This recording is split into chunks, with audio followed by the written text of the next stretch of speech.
This is Unity Radio Online, uniting through music. Unity Radio Online. I am joined here with Denise from Smarter Travel. How are you doing, Denise? I'm fine, thank you. Well, we're going to talk about what Smarter Travel is today, and just to get a bit more insight, because I don't think many people know exactly what Smarter Travel is about. So would you start off by tell me what Smarter Travel is about? Okay, so Smarter Travel is all about trying to encourage people to cycle, walk or actively travel. So we say cycle, walk, scoot for health reasons, but also so that we reduce congestion on the road and reduce CO2 emissions and improve air quality. And we also like people to do it safely, so road safety kind of falls under Smarter Travel as well. How did you come up with the concept for Smarter Travel? We didn't come up with a concept. It's something that's been developed for years, and a few other councils kind of ran their Smarter Travel service first, and then it was launched in Haringey in September 2011. And the whole programme is all about trying to change people's behaviour so that they do these things and use their car less and actually actively travel more and do so safely. And how would you say this benefits people in our borough? It will benefit people in the borough because obviously if you walk, cycle, scoot, use your car less, then you'll be more healthy. And also, if there's less congestion on the roads, then the roads will be safer, especially for our children walking to school. There's less cars on the roads, so the roads are safer. And also, if less people are driving on the roads as well, the air quality will be much better in the borough. There's a lot of people that have issues, certain breathing issues and that kind of thing, and at least their health will be better for those reasons as well. So it can definitely benefit people in Haringey. That makes sense, and that's just definitely something that I would promote because I'm all about people, planet, and things like that. Haringey's cycling conference is on Thursdays, the 24th of September, 9:30 till 4:30. Could you tell me a bit more about this? You will be focusing on how to increase cycling using a range of different measures. What do you mean by a range of different measures? Okay, so basically this will be our first cycling conference. Other boroughs have organised their own cycling conference, and this will be the first time that we're doing it. And what we're trying to do is learn from best practice, so learn from what other people are doing. So one of our keynote speakers at the conference is Marianne Weinreich, and she is the chair of the Danish Cycling Embassy. And I don't know if you know about this or your listeners, but in Denmark they've got some fantastic cycling infrastructure, and they've got lots and lots and lots of people cycle. So we want to kind of learn from people like that. So she's coming over for us to learn from. We've got in Haringey a 3% cycle share, and we want to increase that and increase that and increase that every year. So we need to learn from these people, and also the people who will attend the conference will be able to learn as well. So that's why we're having the conference, because we want to kind of learn from others basically. And how did you get them to attend your conference? Because aren't they all the way from Denmark? They are all the way from Denmark, but we have got quite good links, so we're able to sort of speak to people and get people over. We've also got Andrew Gilligan, who's the cycling commissioner, coming along on the day as well. Is this event free? The event isn't free. It's actually £20. It's until the 31st of July if you buy a ticket, so it's not that expensive. It will go up to £30 after the 31st of July, but the reason why I've had to charge for it is just to try to recoup some of the costs of the venue, because it's going to be at the Burnley Grant Centre, so we want to kind of recoup some of the costs. Also, we are providing lunch as well, so we'd like to use the costs of the tickets to pay for those things. That makes sense. That's fine. I suppose it's not really, it's not too much. It's not bad. It's fine. And it's worth the event anyway, because it's to help people in our borough in the first place. Yes.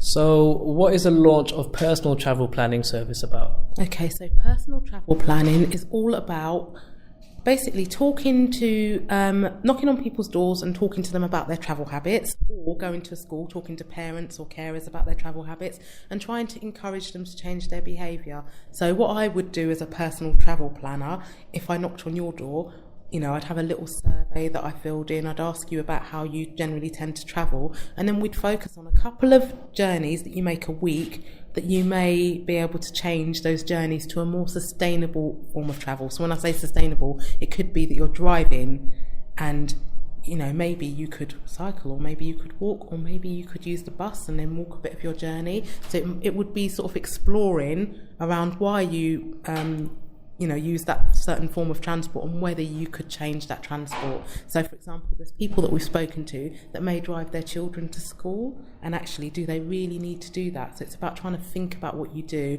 and you come up with ideas with the help of the travel advisor to try to change that. So you definitely care about our planet and the people as well, because like in both ways it's affecting both people and planet, and obviously you're trying to find a way to make everything a better place for both of us put together so we can live better, right? That's right, but also one thing that I haven't said, it affects people's pocket as well. So if you think about it, if you drive your car all the time, obviously you're using a lot more petrol. If you actually got on a bike, you're saving money on the petrol that you would have used, and things like that. So if you can walk or cycle or scoot or, just actively travel, and sometimes even using public transport can be cheaper than driving the car as well. Yeah, that's true actually. Yeah, sorry. When does this take place? The personal travel planning project is happening actually right now. So it started at the beginning of June and it will run until the end of August, beginning of September, and it's going to be in the Haringey ward, which is in the centre of the borough. So most of the Haringey ward and then parts of St Anne's. So you may see a travel advisor on your doorstep, or if you go to, there's a few schools in the area, North and South Haringey School, and there's a children's centre called the Ladders Children's Centre. So if your children are in those schools, you may sort of see a personal travel planner outside the school as well. Thank you. That's good information for the listeners to know. And now you have Smart Travel summer events, which are from the 11th to the 24th of July, and the 1st to the 8th of August until the 24th of September, which is the Haringey Conference. Mm-hmm. Could you tell me more about this, please? Could you please tell me more about this? Okay, so we've got a couple of school fetes that we're going to on the 10th of July, which may not be up there on our website, but also on the 11th of July we've got two school fetes that we're going to, and what we do is we have a member of the team that will go along with all our information and advice and talk to parents about those. We're also going to be at the Tottenham Conference, which is on the 18th of July, and that is just down the road outside the Tottenham Town Hall, and we'll have our Smarter Travel trailer, we'll have a smoothie bike, we'll be giving people information and advice. You can cycle your own smoothie if you wish to, and we're just trying to sort of really promote all of the things that I've spoken about already.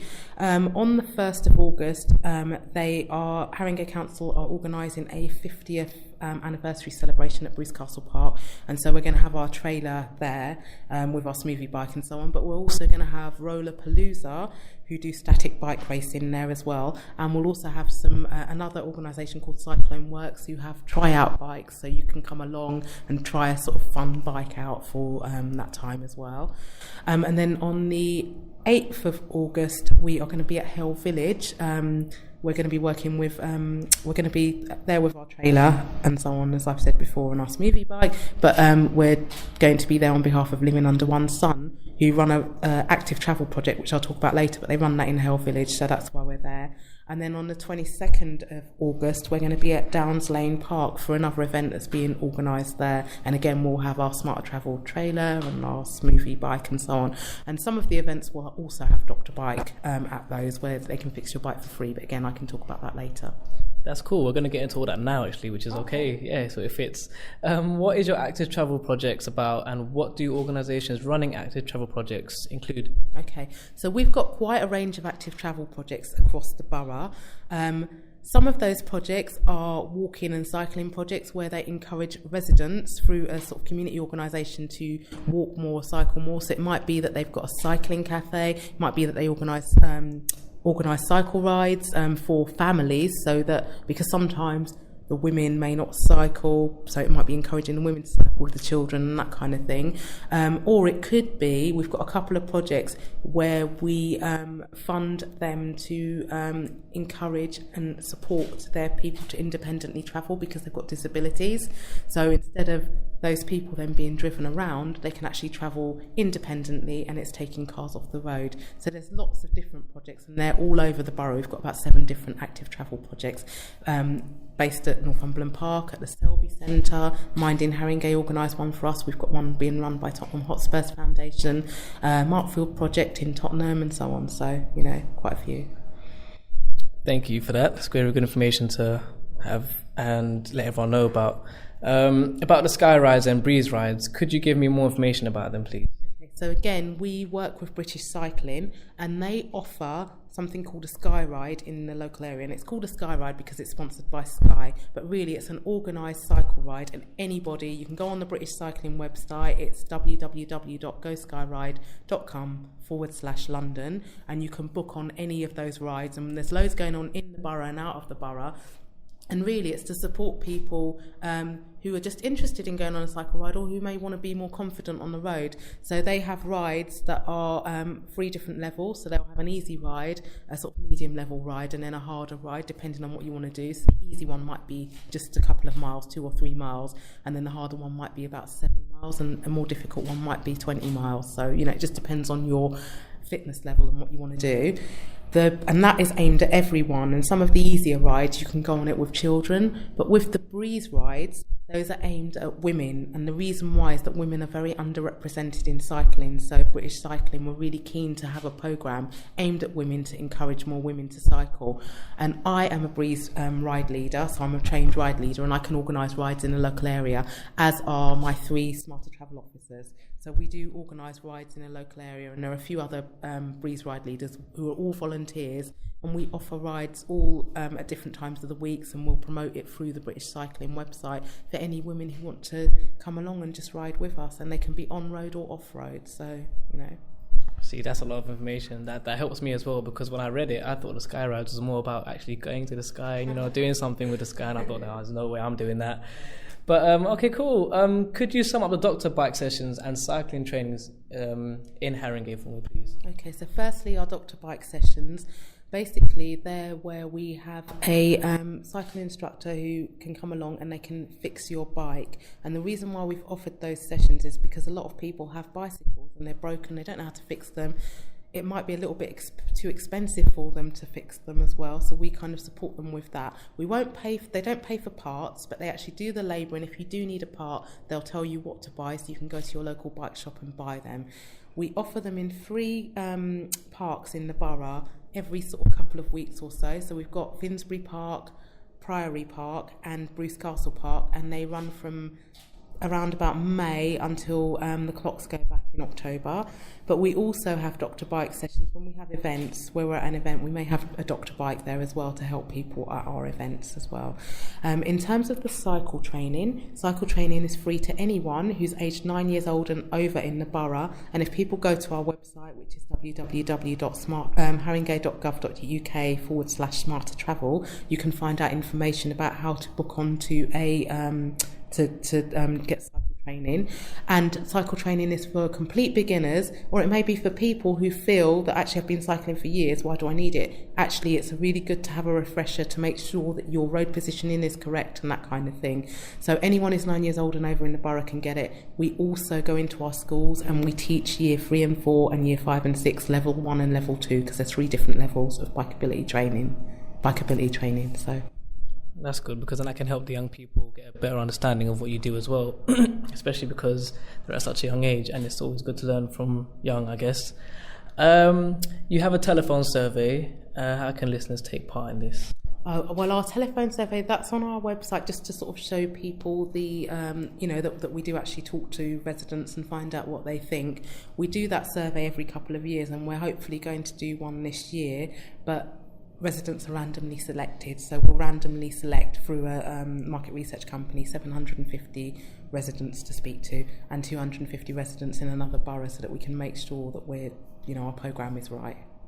Thank you so much. And finally, where can the listeners get any information about Smarter Travel in Haringey and all your social networking sites and everything? Okay, so if you want information about Smarter Travel, then if you go to our website, www.haringey.gov.uk/Smarter Travel, you'll be able to find out lots of information, or you can give us a call on 020 8489 5351. That's cool. Thank you so much. And we will be seeing you at the Tottenham conference. Unity Radio Online, it's your boy Saviour, and just interviewed Denise from Smarter Travel in Haringey. Thank you. Thank you. This is Unity Radio Online, uniting through music.